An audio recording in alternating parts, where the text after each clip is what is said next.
O Áureo e o Maddison são gêmeos, só que o Maddison cresceu um pouco e acerta a cabeçada. O Mauro, como não cresceu tanto, ele é mais ou menos 20 centímetros, 15 centímetros mais baixo que o Maddison, ele acerta cruzamentos. Essa é a diferença.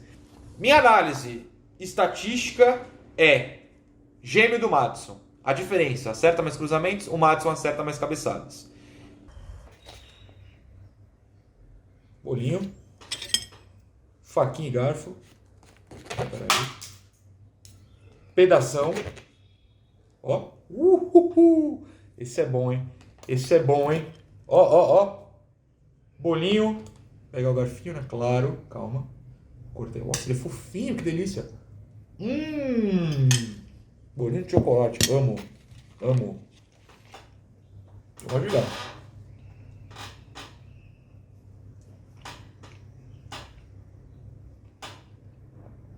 Muito que bem, senhoras e senhores. Eu sou Felipe Doronha, também conhecido como comedor de bolos quando tem uma notícia boa. É o que aconteceu na manhã desta sexta-feira. Sextou? Não sei, vai de você, o que você vai fazer da sua vida. Mas o Santos anunciou a contratação de um lateral direito. É um milagre. É um milagre, por isso eu comprei um bolo. Você já sabia da contratação, você está correndo aqui depois de receber a notificação do OneFootball, porque eu estou prometendo há dias e dias, que o Santos ia contratar alguém. Bom, eu não posso prometer, mas eu estou comentando o que ia acontecer. E que, se você baixasse um futebol no link que está na descrição, você receberia essa notificação. Fatalmente você recebeu, correu para o Evento Santos, só que o Evento Santos foi pego de surpresa, porque pensou que um anúncio ia ser à tarde.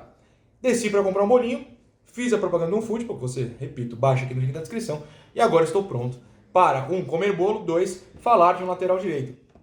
Era uma obrigação do Santos. Eu não faço a menor ideia, já já a gente tenta colocar essa ideia a debate, se ele vai ser melhor que o Maddison, se ele vai ser melhor que o Áureo. Mas Natan, 20 anos, foi contratado junto ao Boa Vista de Portugal. Cuidado! O Boa Vista tomou 2 transfer ban recentemente. E o que isso tem a ver com o Santos? O Santos acabou de mandar o Robson em empréstimo para lá com opção de compra. O Natan causou um transfer ban no Boa Vista. O Boa Vista se virou sozinho nisso, né? Porque eles que não pagaram o Vasco.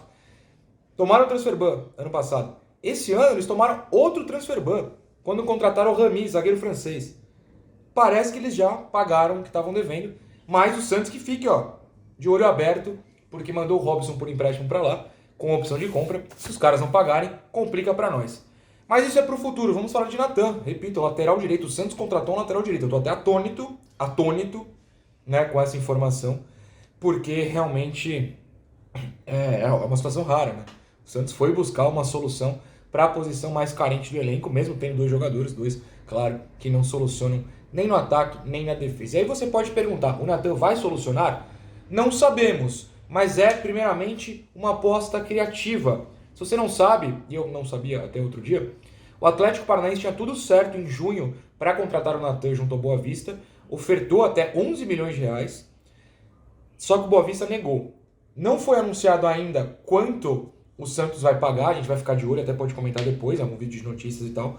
Mas assim, com certeza não saiu barato, porque o Santos contratou em definitivo, é um contrato até dezembro de 2026. O Santos comprou o Natan, 4 anos e meio de contrato. Você viu que eu quase errei aqui, mas fiz um 4 e meio de contrato, ou seja, metade de 2022, 23, 24, 25 e 26, até dezembro de 2026.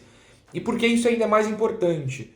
Porque o Natan, aos 20 anos, é uma aposta à la Lucas Pires, digamos assim. O Natan, tal como o Lucas Pires até outro dia, tem 0 minutos. O Lucas tinha 0 minutos de profissional no futebol brasileiro. O Natan só jogou no sub-20 do Vasco. Ele foi pro Boa Vista já como profissional, né? Estreou lá. Estreou só lá no profissional, perdão, corrigindo a frase. Formulando melhor a frase. Então, é um jogador jovem, com idade de base ainda, né, 20 anos, poderia jogar o Brasileiro Sub-20, que eu tenho acompanhado aqui por causa do nosso querido Miguelito, mas ele vai chegar com essa responsabilidade de virar titular. É uma aposta criativa, é um nome brasileiro, mas que estava num mercado um pouco mais afastado. Você pode falar até que não deu certo na Europa, por isso que está voltando, até me parece verdade, mas o potencial de evolução pela idade é grande e um potencial de venda pelo molde do contrato, 4 anos e meio, com um jogador tão jovem, também é grande. Ou seja, não deu certo na primeira batida na Europa, o Natan volta para cá, pode brilhar no Santos e ir para uma segunda tentativa no mundo europeu. Não que eu defenda que todo mundo tem que ir para a Europa, mas é que os caras pagam dinheiro maior do que o que a gente paga aqui. Então o Santos tem um potencial de revenda, né? De vendê-lo por uma segunda vez para a Europa. Acho que o Natan faz essa aposta também. Então uma matéria do UOL, se não me engano, fala que o Natan tem certeza que vai ser titular aqui e por isso preferiu vir para o Santos. Por mim, tudo bem, até porque os nossos titulares realmente não têm a menor condição. Há alguns dias a gente está cobrando aqui plano B, plano C, plano D para meias, para atacantes, para laterais direitos, e aparentemente tinha, né, um plano B, C, enfim. Segundo o próprio Rueda, em declaração ao site do Santos, olha só, o Natan foi bem avaliado pelo scouting, seguindo o processo criado pelo clube para contratações. O vazamento de informações atrapalhou várias negociações, e essa a gente manteve em sigilo por mais de 15 dias. E só vazou depois que já estava tudo certo entre os clubes. Ou seja, existia um plano B, existia um plano C. Digamos, não sei se o Natan era exatamente o C, mas Mário Fernandes, Blondel, Natan. O Santos estava agindo nos bastidores. É algo que eu tenho falado aqui no canal. E com certeza eu falei no resenha, porque eu lembro especificamente de falar com o Murilo e com o Caio sobre isso. A gente não pode criticar, ou não podia criticar, estava focado no Blondel, deu errado e acabou. Tem que ver se tem um plano B que não tá vazando. Tinha, o Natan era um plano B, não vazou e só chegou a informação agora com já tudo certo com ele contratado. Interessante, é uma aposta criativa. Agora, falando em solução de problemas, eu peço até, uma coisa que eu já li por aí, que o pessoal não fale, mas pior que o Madison e o Auro não tem como ser. A gente torce pra não ser, claro, até porque, meu Deus, se for... Eu fiz um sinal da cruz aqui, mas qualquer que seja a sua religião. Eu só não quero cravar porque eu tenho medo, né? Porque eu sou um medroso em termos de contratação, mas a gente torce para que ele não seja. Muita gente nas redes sociais está falando que os números são piores de que Madison e Auro, e nesse caso em específico a gente precisa contextualizar muito. O Natan estava num time muito ruim português, muito ruim, num campeonato muito fraco, tirando os 3 principais times, com jogadores, companheiros de equipe muito ruins também, ou seja, ele tem 6% de acerto no cruzamento. Tá, ele cruza para quem? O atacante que recebe esse cruzamento está bem posicionado? Ele cruza pouco ou ele não cruza porque ele prefere fazer outras coisas? Foi o que eu li, inclusive, por aí, estudando o jogador. Que ele prefere jogar por baixo, que ele prefere jogar com toque de bola, ajudando na armação, com habilidade. Eu prefiro do que cruza. Vocês sabem, quem me acompanha aqui há 3 anos e meio de canal, sabe que eu detesto cruzamento. Por mim, você joga o tempo inteiro, 100% do tempo, com a bola por baixo. Então, não me assustou tanto. Uma coisinha que me assustou, até mexo aqui nas minhas anotações, o Olheiros, um grande site de acompanhamento da base brasileira, ótimo site, sempre foi muito bom, com especialistas em base, fala que o Natan bateu na Europa e voltou sem evoluir num ponto, que é a capacidade defensiva. O Olheiros fala que ele sempre fica meio desligado, falta um pouco de concentração no lado defensivo, e que isso não exatamente evoluiu na Europa, tanto que o Boa Vista e o Lille, né, que é o mesmo dono e tal, o mesmo grupo, essas coisas aí de futebol, vocês sabem, não quis ficar e aceitou vender. Tomara que tenha sido um acaso, que ele, sei lá, faltasse motivação para defender, que o time era tão ruim que ele não conseguiu defender bem lá, e melhore aqui. Mas é aquilo, entre um nada no ataque com o Madison e Auro, nada na defesa com o Madison e Auro, alguma coisa no ataque com o Natan e uma esperança na defesa com o Natan, eu prefiro essa segunda opção. Então, tô tentando ser positivo aqui com a contratação. Não vou falar que vi jogar, o cara não jogou no Brasil, jogou no Sub-20 do Vasco. Eu nunca vi uma partida do Sub-20 do Vasco. Não dá para analisar de forma muito profunda.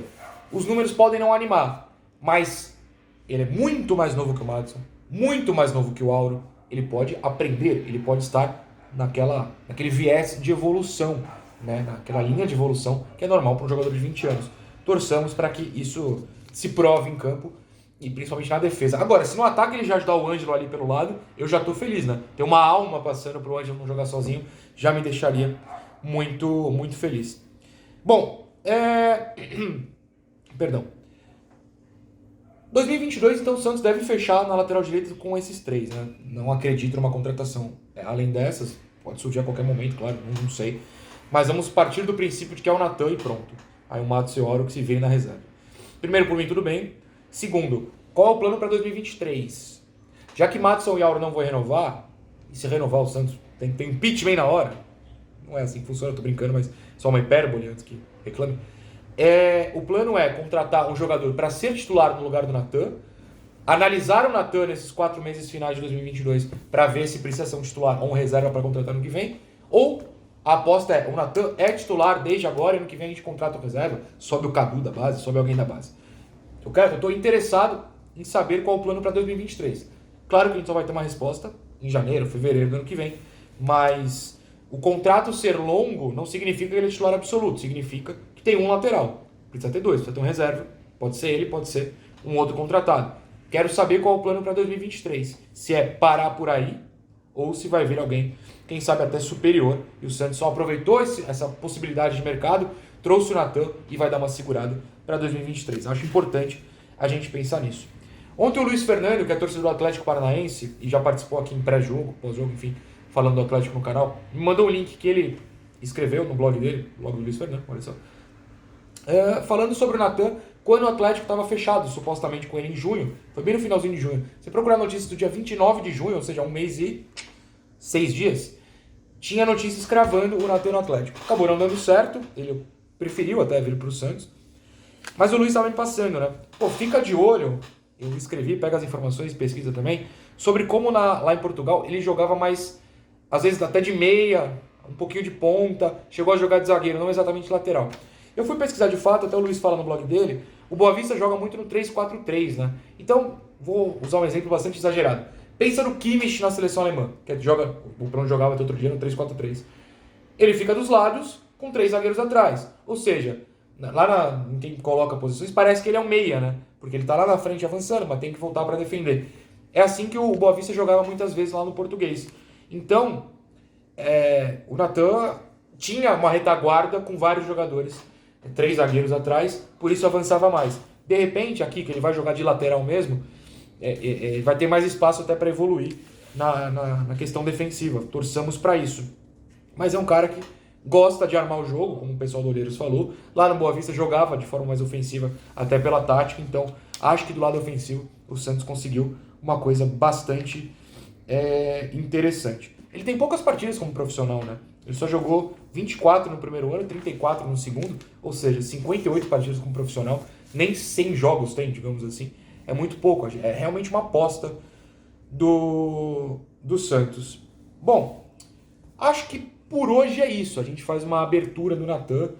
Eu tô preferindo nem trazer números para cravar. É melhor ou pior que o Madison, que o Auro? Porque assim, você viu no começo do vídeo em preto e branco. Quando o Mauro chegou, os números eram idênticos ao Madison. Em contextos parecidos, eu até falo. Então dava pra gente sentir que não era uma boa. O Natan não tem o mesmo contexto que esses dois.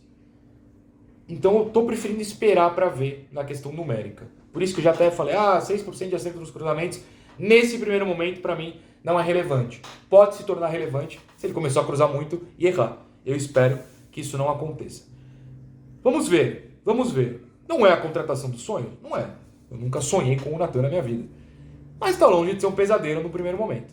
Então, valeu o bolinho. Eu acho. Quero saber a sua opinião aqui embaixo. Manda para nós. Beijos. Paz.